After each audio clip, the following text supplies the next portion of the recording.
Hello. రేయ్ మేమంతా కలిసి ట్రిప్ ప్లాన్ చేస్తున్నాం, నువ్వు వస్తావా? వస్తారా, కానీ నా ఫ్రెండ్ శాష కూడా వస్తాడు.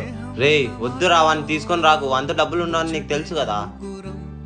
ఇంకా వాడు మనతో ఉంటే మన వాల్యూనే పోతుంది. సరే అయితే మీరే వెళ్ళండి. రే వినరా. ఎవర్రా కాళ్ళు? అన్నోన్ నెంబర్ లేరా, నువ్వు ఇక్కడే ఉండు, నేను వెళ్ళి టీ తెస్తా. రే నా మాట విను, నా కోసం నీ ఫ్రెండ్స్ని దూరం చేసుకోవద్దు. నీకు తెలుసు కదా నాతో డబ్బులు ఉండవని. నీకు నాకు సెట్ అవ్వదు, నువ్వు వాళ్ళతోనే వెళ్ళురా. సరే, డబ్బుల విషయమే అయితే నీకు ఒక విషయం గుర్తుందా? నేను ఇంట్లో గొడవపడి బయటకు వచ్చినప్పుడు ఏ ఫ్రెండ్ నాకు తోడుగా లేడు.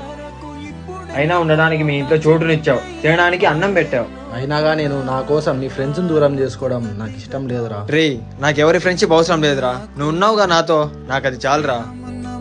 డబ్బుతో కూడిన స్నేహం కంటే నమ్మకంతో కూడిన స్నేహమే గొప్ప.